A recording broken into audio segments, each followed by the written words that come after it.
All right, as we are about to set up, I'm just trying to make sure that the mic is actually working. Most of the people I barely heard from the back while I was attending these presentations as well. So I just want to make sure everyone is awake, everyone is here. I want 7 minutes of your time and then I'm gone again, so pay attention please. My name is Koen Jansen, I'm one of the founders of Hyber, a very exciting company if I may say myself.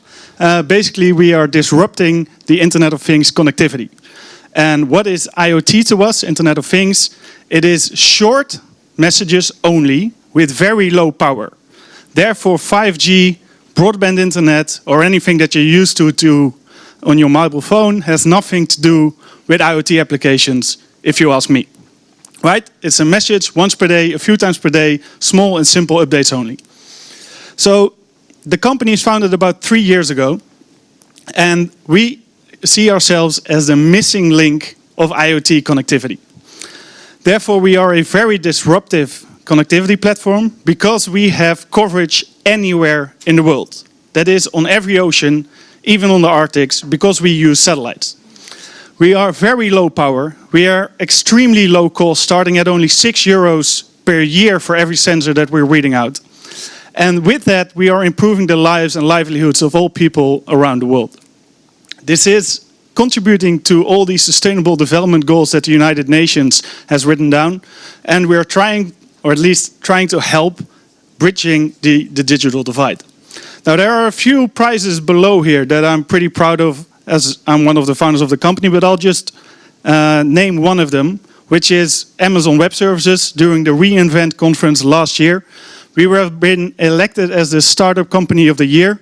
The commercial launch, which we did in Las Vegas, just right before we launched our own satellites.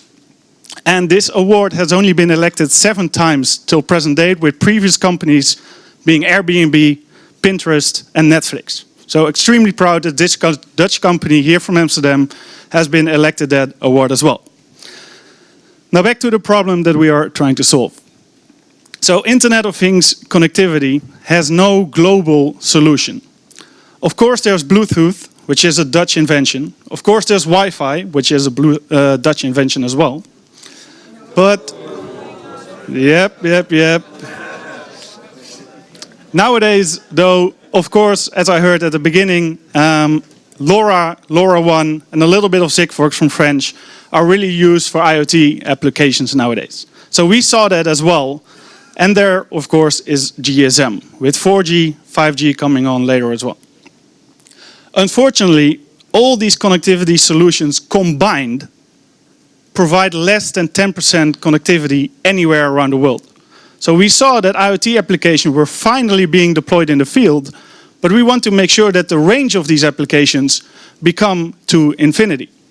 So we looked into traditional satellites. They were incredibly expensive, so that cost billions to build up a constellation, all of that.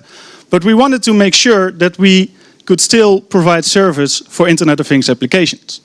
So only one thing to do, that is making sure there's a global standard together with our own satellites, making sure that we have global coverage, and we are at least 20 times cheaper than what traditional satellites have to offer. So this is not a joke. Our satellite is actually right there in the corner, so you can, if you never saw the satellite, it's a 1:1 scale. This is a really small thing. We launched 2 of them last year, one with SpaceX, the other one with the Indian government. Mainly because here in Europe we don't have a launcher who can offer such a service to us.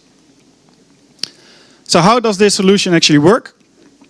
Basically you integrate a modem that we developed together with an antenna into any kind of application you can use. That application can also be LoRa sensors, so we have a LoRa gateway developed that then transmits data towards the satellites as well. That modem knows when the satellite flies over, so it's basically in hibernation mode, it's sleeping all the time, extremely power efficient, and there comes our name from as well. So we are Hyber, because we hibernate, we are extremely power efficient. Although, as soon as the satellite flies over, it wakes up, transmits the data that's in the buffer state, goes back into sleep mode because it gets a message from the satellite as well, knowing when the next satellite will pass over again. Satellite flies around the Earth about 16 times per day. So as soon as it sees one of our ground stations, it transmits the data back again to Earth and then makes it available in any of these data repositories.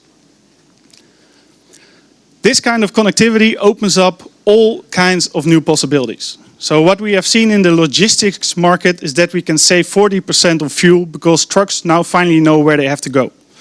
What we have seen in China, for example, where I was last month, is that if you just monitor your crops, usually we say, okay, you can do up to 250 or 400% more crop yields on your crops itself. What we've seen in China is if you just monitor your crops and know that it comes from that region, without any other additional benefit, you can ask 4 times the price because it's that kind of crop from that area. So there are basically 2 benefits as well. And of course, simply knowing whether your tank or silo is about to be empty and needs to be replenished is very simple, but very useful information as well. So these are the main use cases that we serve today. So what we have to offer is extremely simple. It's a subscription model, and we basically charge you 50 cents per month for every sensor that we read out. As we add more satellites to our network next year, we'll be able to offer better service levels, going up to 4 times per day and eventually once per hour. But basically, with our 2 satellites, we already have a global service, so we can serve you anywhere in the world. So, although the company is only 3 years old, we have plenty of customers. Our sales pipeline is totally filled up.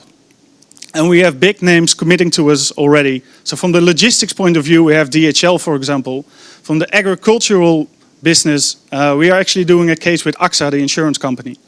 And within Shell, of course, is one of the oil and gas guys from the energy market. So as we here looking into the agricultural field, we have plenty of those use cases going live this month as well. Some of these customers are actually here in this room as well, so thank you very much for having trust in us. We're actually about to go live with these customers as well. So even though the food industry or agriculture is only one of the many verticals that we can serve, there are already plenty of applications only within this market. So what I have for you is basically only one question, and then I give the floor to the next person, is what would you do, you or any of your customers, with 144 bytes? Thank you very much.